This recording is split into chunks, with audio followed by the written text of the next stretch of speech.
Hello everybody, and welcome back to another brand new edition of Weed on Wrestling. I am, of course, Weed, aka Alan, your host that tries to stay stoned the most, and I am once again broadcasting live from the inside of my car, outside of a hotel. I just don't feel comfortable smoking in the hotel. I got a bunch of random guys looking at me all weird and shit, so let's just jump right into things. Weed on Wrestling. The Monday Night Raw after WrestleMania.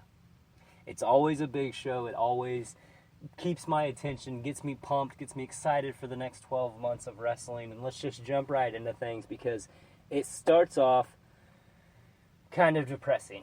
Highlights from the night before between the Roman Reigns Undertaker match. And I don't know how I feel about it. It just got me, I don't know. Here's what I'll say. Congratulations, WWE. That was a hell of a way to get me depressed right off the start. I don't understand it. Right from the get-go, just makes me sad. Damn, I'll miss the dead man. Oh, fuck. That crowd. That fucking crowd. A bunch of Undertaker chants, fuck you Roman sucks, a lot of talking shit by the fans. The fans, the crowd for the WWE Monday Night Raw after WrestleMania, holy shit, they were on point tonight.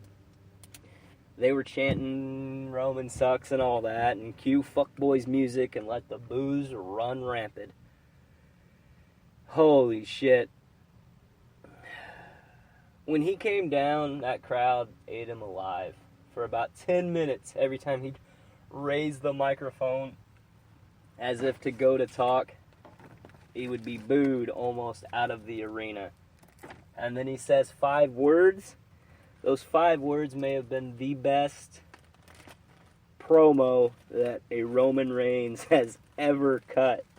5 words is all it took to fully turn him heel. Jesus. So let me get this straight. We have new tag team champions. We have a new United States champion. We have a new Universal champion. But yeah, let's start the fucking show with the bottomless pit of despair that is Roman Reigns.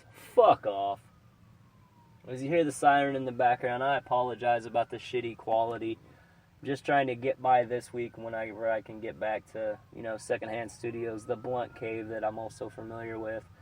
Have my intro and stuff back next week, but right now I'm just going to keep on it. Because in that Roman Reigns section, so many delete, boos, asshole chants, fuck you Roman sucks. Holy shit, that crowd was on point early in the night. They were feeling it. Every time Roman Reigns went to talk, they just yelled, "Shut the fuck up." Here's my thing. If Roman Reigns was wanting to go full heel, well, job well done. Mission fucking accomplished. Because you can't get more heat than he just had. So yeah. He is fucking hated. He says, "This is my yard now." 5 words. He's full fucking heel. It was an insane segment, I will say that, simply for the fact that the crowd took it over. They were on fucking point tonight. Fucking point. First match of the night. Let's jump right into things. First match of the night, we get Gallows and Anderson invoking the rematch clause against the Hardy Boys. It was a long fucking intro there by the ring announcer, though. She basically said the exact same thing 9 times, over and over and over and over again. But yeah, this match could have been complete shit. And I'd still say it was fucking brilliant. That's how much of a fan of the Hardy Boys I am. It could have been an atrocious match. I would have been happy with it. It's the Hardys in WWE. Any more questions on that? It's the fucking Hardys in WWE. And fucking brilliant. I mean, yeah, it was a good match, great match. Hardy's hit all of the playlists that the fan favorites know, all their movesets that everybody really enjoys. Hardy's retain, and again, the crowd reacts. They erupt. That fucking crowd, man. I'm telling you, they were on point last night. Now I'm trying to figure out which side of this joint I want to like. Everybody's gone from the parking lot, so it's time for me to smoke. First time to... Oh, nope, there's a dude standing there. Can't smoke yet. Pop. So, even throughout the match, as it continues on, we get a shit ton and a plethora of WrestleMania pictures. I would say highlights, but for some fucking reason, we can't see the video highlights and the video packages for WWE on their pay-per-views. It's one of those things where I guess it's network stipulation, since it's the property of the network, since it aired on the network, they can't show it on basic cable. I don't know. It does its job, I guess, of getting the point across. I guess. Financial reason, I suppose. It all comes down to money. Every time, it always comes down to money. Back to the in-ring performances. We get Neville in action. But first, he has to bitch about something new. And he does his little bitch session, saying how he took out Austin Aries, and there's nobody on his level and all that shit. But yeah, he's got a point, You may not like his tactics, but you can't deny his results. Neville's one of the good ones. I'll give him that.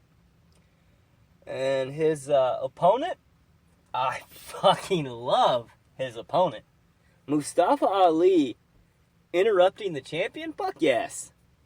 It was good. These guys can put on a hell of a show. This motherfucker Mustafa Ali is quickly becoming one of my favorite new superstars. I mean, whoo, shit. Got definite potential here. The crowd was a bit distracting. They were having fun with their beach ball, calling it Beach Ball Mania and all that. Yeah, but yeah, it was good. The whole match, it was fucking good. That top rope springboard Spanish fly that Ali does, fuck yes. What a match. Sweet titties, these guys are awesome. They just take it to a next level every time they're in the ring. That fucking DDT, whew, shit. But in the end, we knew what was going to happen. Mustafa Ali taps out to Neville. Neville wins. Good. Mustafa Ali ain't ready to hold that championship belt yet. He's on his way, though. He's definitely on his way. I just want to see a little bit more of either development or a bigger push for Mustafa Ali, because he fucking deserves it. He fucking deserves it. It was a great match. Good little match. But it was short. Like all cruiserweight matches seem to be, it was just short. Right after that, we get a rare Vince McMahon sighting. As cars driving by, people checking me out, wondering what the fuck I'm doing talking to myself in a car. But as Vince McMahon comes out, again, rare sighting on Raw. The only thing more rare would be, like, I don't know, if Vince was to show up on SmackDown Live, or better yet, if he actually attended a 205 Live show. Holy fuck. That would be worth writing home about. That'll never fucking happen, though. So Stephanie will be gone for a little while, which is good. Fuck yes. I want some more of that, please. Anytime the Authority members have to miss time, then I'm happy. So some more of the actual wrestling. That's my s'more moment of the night. I want some more wrestling where the Authority figures and the Authority members do not completely stop the projection of a superstar and bury them, because there's no reason to bury them. It's one of those things where if you bury them, then who do you have as your future upcoming superstars? It's one of those things where you kind of paint yourself in a corner and there's nowhere you can develop out of it. So moving on, that little Teddy Long bit where he come running out and he was real happy thinking that he was going to be your new general manager, it was decent. It was one of those moments that kind of brought the laughter back into the show. It kind of brought an added element to it. It was one of those things where it was funny. It was a good little segment that made you not only question if he was serious, but it made you laugh whenever he's like, holla, holla, holla, holla, holla, holla. It was good enough. Sorry for the rambling there. I had people come up and kind of looking in my window wondering what the fuck I'm doing. Damn nosy ass people.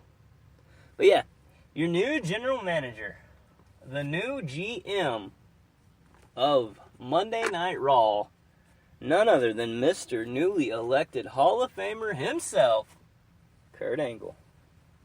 I'm okay with this. The thing that makes me really happy is I love the fact that the "You Suck" chants have almost come full circle. It started off as a way to kind of mock him, to make fun of him. You suck, you suck, you suck. It was good. But now, it's almost like an homage, if you will. Like when you call a big dude slim, it's kind of that in that motif. We make fun of him and we say that he sucks because we know he doesn't. He doesn't suck whatsoever, and we know that, and so that's why we chant, "You suck." We use it as a term of endearment, if you will. It was a good little segment. It was quick, but a good little segment. Right after that, we get New Day coming out and still selling all of the shit that they're usually selling. Their merchandise, their ice cream, bootios, all that. Big E cracking jokes about his dick like he does normally. And here's my thing. New Day issues a challenge. It was an entertaining segment. New Day issues a challenge, and the Revival finally get called up onto the main roster. It's about damn time. Dash Wilder kicks over the ice cream bike as he runs down to the ring. Great storyline development. And it was a really good addition to the tag team division on Monday Night Raw. Something that's been lacking kind of as of late. The actual match, it was decent. It was good, I guess. Just an enjoyable match here. Nothing to really talk about. Typical Revival style match where they just take out the opponents. You add that with the flair of the New Day, it makes it worth watching.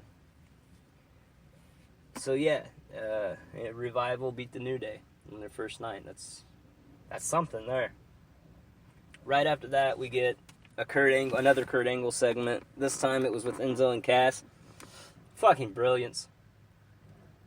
Kurt Angle's humor, there ain't a whole lot that can touch it. It's one of those things where once he gets started and joking around, you don't know if he's deadpan, if he's serious, things like that. But yeah, it was good. He still has it. That line where Big Cass spelled out the word soft for him, and Kurt Angle looked at him like, that's not how you spell soft. Good. I liked it. What I didn't like, though, is what followed. The horse shit match after that. It wasn't great. The six-woman tag match, it sucked all of the glory from the show. It killed any momentum they had. It was Bayley, Sasha, Dana Brooke on one side versus Emma, Charlotte, and Nia Jax on the other. Fuck this fucking match. That's all I have to say about that. Charlotte taps out to Sasha Banks in the bank statement. So yeah, my botch of the night has to go to this entire match. The entire match is nothing more than an over-glorified botch session. It was fucking pointless. If the WWE is trying to find a storyline and a way to get Emma I guess now, back into the ring, there's got to be another way that's better than this. There's got to be. At least at the end of the match, we got to see Nia Jax go full fucking postal and fail her way into attacking Charlotte. And I say fail her way because that's all Nia Jax does, is fail her way to the top. Yep, but fuck this segment. It sucked fucking balls. Right after that, though, we get momentum building again. We get a little funness. We get the Kurt Angle segment again. More entertainment from Kurt Angle. With this time, it was Sami Zayn, Jinder Mahal, setting up a match between them two. Oh, joy. Another fucking shit match to look forward to. Damn. Damn. Right after that, though, we get Brock Lesnar. That was good. Paul Heyman speaks, so all is right with the world. You get Paul Heyman speaking, that's better than any Goldberg segment any day. Story time with Heyman. Plus, Brock actually looked like he was happy, all smiling and shit. The pop that he received, the yes chants, I like it. Whenever Heyman said that Goldberg would no longer be showing his face around the WWE anymore, that crowd went fucking bonkers. Fucking bonkers. Sorry for the noises, having to rearrange a little bit. Yeah, but segment goes on, and then what we all thought was going to happen did. Fucking Brock Lesnar's challenging Roman Reigns because, they both beat Undertaker at WrestleMania, so now I guess them two have to feud for some fucking stupid reason. I'm lighting this, I don't give a fuck.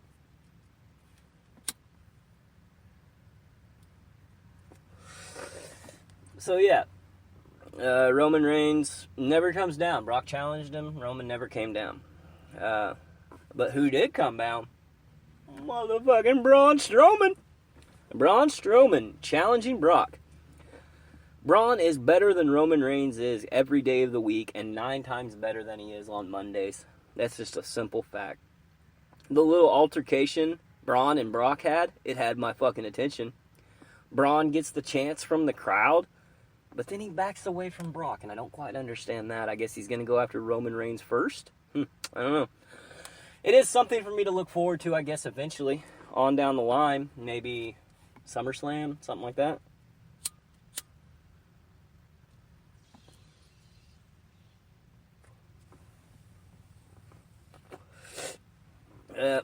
Anyway, it is something for me to look forward to. Braun versus Brock.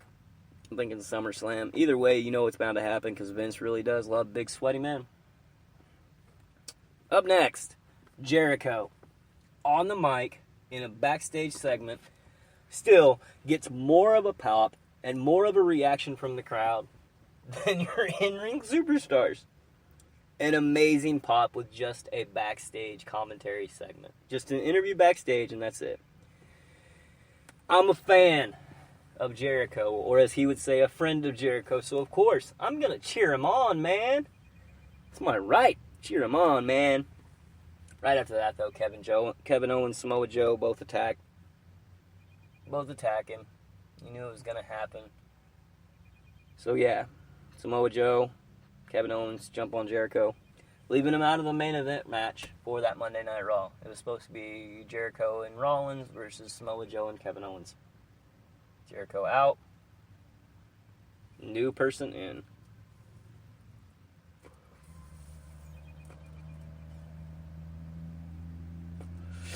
And this joint is really hard to smoke right now. I may have rolled it too tight. So yeah. Right after that, we get a segment of... It was a decent segment. Enzo and Cass versus Cesaro and Sheamus. Winner is the number 1 contender for the Tag Team Division Championship. It is what it is. Enzo and Cass versus Cesaro and Sheamus. Don't get me wrong. It was a decent match. It was one of those matches that could have been a lot better, I guess. It started off kind of slow. It built to a little bit of a peak and a valley, if you will. It was good enough, I suppose. These guys are... Cesaro and Sheamus are actually a good team. They picked up the win. Holy shit. So yeah, Cesaro and Sheamus are your number 1 contenders. When did this happen? When did the transformation happen of Sheamus? He goes from being booed every single show to now he's one of the fan favorites? Fuck yes. I like that. Sheamus actually getting cheers now. Fuck yeah. Can we just come to an agreement, though? As fans, as the brass that runs the company, can we just come to an understanding that we're not going to break up Cesaro and Sheamus? That we're not going to do what we always do and have a good team only for them to break apart in the end? Because I'd love to see what these guys could actually accomplish together. I like the pairing, basically. Right after that, oh, fuck. Jinder Mahal versus Sami Zayn. Why even have this match? It's just more stupid booking by the WWE Universe. I get it. Sami Zayn is a great seller. So I guess, therefore, hint to whatever, in summation, the WWE feels that they need to take him and use him against other underdeveloped talent to make the other talent look better. Is that what's happening here? Do we really feel the need to put Sami Zayn in a feud with another person who is just like big and sweaty man for no reason other than to make said big sweaty man get over and across as being strong? Isn't there other ways we can do this? Because the problem with this match is that other person is a soaking wet blanket of personality. Jinder Mahal couldn't even carry a conversation on with himself, let alone fight his way out of a fucking plastic bag. Or paper bag. Fuck, he couldn't fight his way out of a wet paper bag. I do not like the fucktard Jinder Mahal, so let's just move on. Sami Zayn got the win. It was one more boring, fucking pointless match. I'll say that. So my what about me? What about Raven, missing superstar of the night? Let's go with Oldberg. Yep, let's go with Oldberg. It could be a number of people, but let's just go with Oldberg. Because he wasn't on the actual show. He never made an appearance or anything like that. But yet he was on the post-Raw talk show. So he was in the building, but he wasn't in the show. Doesn't make a whole lot of sense.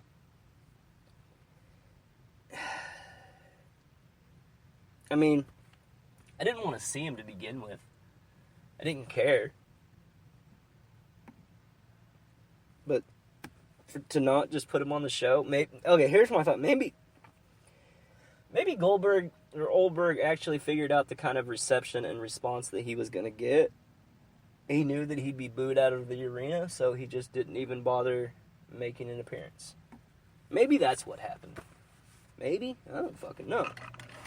Main event time. Take a drink of Mountain Dew. Watch this douchebag that's walking by in front of my car look at me weird. So yeah, main event time. And we have the return of the Demon King himself, Finn Balor. Holy hell. What a pop.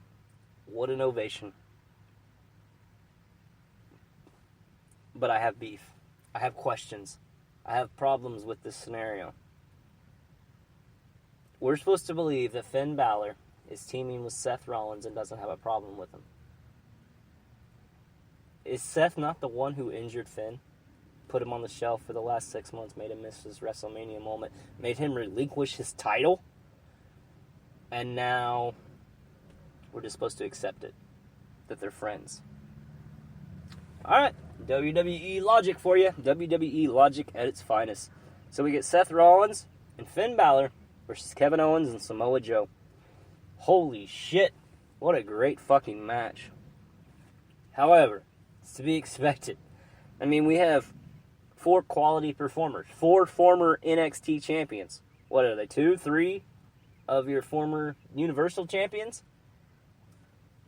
At least 4 of them are future world champions or Universal champions, IC champions, US champions, whatever. But yeah, it's to be expected that they were going to be good simply for the fact of who was in the match. You put Finn Balor, Seth Rollins, Samoa Joe, Kevin Owens in the same match. It's bound for greatness. In this match, it was pretty much very decisive. You had one team that was fit and would do all the flippy shit. You had the other team that was a little overweight. I'll call them big, but yet they're very athletic. So Samoa Joe, Kevin Owens, big, but very athletic. Seth Rollins, Finn Balor, both fit and love to do a little bit of flippy shit. So yeah, okay, I got it. Seth Rollins, Finn Balor, both win. Balor hits the coup de grace on Owens. Can we see that feud maybe? Are we looking at a Finn Balor, Kevin Owens feud for the U.S. Championship? Perhaps? Maybe? I don't know. Finn Balor looked good. He looked really good. There wasn't a whole lot of ring rust on him. I mean, it was just great to have the fucking Demon King back on TV on some in-ring action. Again, he's on TV. We all know that he's been competing for about the last month in house shows, so he's been back for a little while. But it's actually good to see him on a TV show, on the TV airing. But again, my question, why are Finn Balor and Seth Rollins now boys? Why are they friends now? What the fuck is that? My general observation, the overall feeling that I got from the Raw after Mania. I mean, it's a positive one. I'm happy for Balor. Happy that Finn's back. I'm happy that the Revival have finally arrived on the main roster. I'm happy that Brock is the champion, calling out Roman Reigns. The Hardys are back in a WWE ring, and holy shit, that fucking crowd. I mean, I'm happy. But at the same time, I enjoyed the hell out of myself on this edition of WWE's Monday Night Raw. I did. I really enjoyed myself. But I also have to take into consideration that I always enjoy the Raw after WrestleMania. It's always the best Raw of the year. Having said that, there was a couple of matches that sucked. The Jinder Mahal versus Sami Zayn feud, I could do without that. Kill it now, please. The women, they're still good. They're still excellent entertainers. It's just when you throw them all together, we lose all storyline momentum that we had. So fuck that part. You can fuck off with that part. It's still decent, I guess, the whole show. I'm really excited about this new upcoming, whatever they're calling it, the Superstar Shuffle. It's basically a new draft type thing to change up the rosters a bit. I'm happy. Fuck yeah. Good job, Raw. Way to recover from the dullness and the shittiness that was the few weeks past. Because going into WrestleMania, I didn't know if I was going to keep watching Raw. Coming out of WrestleMania, I may tune in for at least about another month. We'll see what happens. I do know this. In-ring performance-wise, cruiserweight action. That's where it's at. Cruiserweights. Storyline. Are we killing the Jericho-Owens feud? Are we killing the Rollins-Triple H feud? So many questions here. But I don't think we have to worry about how many questions get answered, because with this new Superstar Shuffle or whatever it is coming up here within the next week, things could change. Nakamura coming up changes the whole landscape. What's going to happen with Styles? Where's your champion going to end up? So many questions. So I'll keep tuning in week after week, and I'll keep bitching about it here. So yeah, that's about all for today. I'll be back tomorrow. Yeah, tomorrow, talking some SmackDown Live. And until then, I hear the cops after me, so let's get the fuck out of here. You can find me at all the normal places. It's at Weed On Wrestling is the Twitter handle. That's Weed On Wrestling. SoundCloud, iTunes, YouTube, of course Spreaker. Again, Weed On Wrestling. Yeah. You guys take care of yourselves, and take care of each other out there. So, yeah. Let's get the fuck out of here. What do you say? Peace!